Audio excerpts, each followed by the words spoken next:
Méditation du 17 février. La valeur de l'humilité. La crainte de l'Éternel enseigne la sagesse et l'humilité précède la gloire. Somme 15, verset 33. Dans une culture où chacun cherche la reconnaissance et l'attention des autres à travers ses talents et sa personnalité, l'humilité semble ne pas avoir sa place. Quelqu'un pourrait demander « Pourquoi être humble si j'ai des raisons de me vanter ?» Lors d'un séjour à Singapour, un génie des mathématiques de 20 ans a visité l'université de ce pays. On lui a demandé de résoudre des problèmes compliqués sans utiliser de calculatrice ou d'ordinateur. Quelqu'un lui a demandé quelle était la racine cinquième de 6 436 343. Et, en quelques secondes, il a donné la réponse. 23. Les professeurs de l'université ont félicité le jeune homme. On dit que Napoléon était capable d'occuper 6 secrétaires à écrire des lettres en simultané. Il dictait d'abord à l'un d'eux, puis au deuxième, au troisième, et ainsi de suite. Puis il reprenait le fil de la première lettre avec le premier secrétaire. Cette faculté est certes remarquable, mais n'oublions pas que Napoléon avait un mauvais caractère. Nous avons tendance à surestimer les talents des autres au détriment de leur caractère. Quelle est donc l'importance de l'humilité ?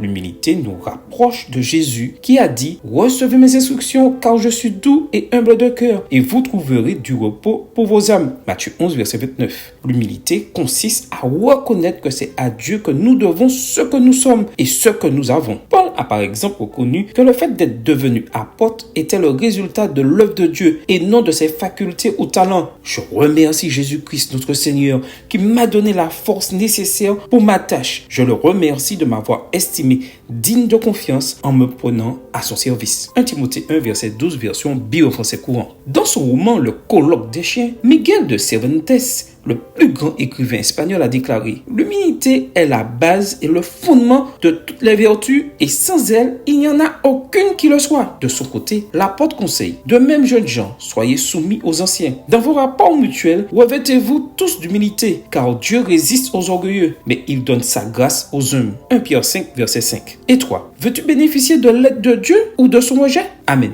Bonne journée à toi et que le Seigneur te bénisse.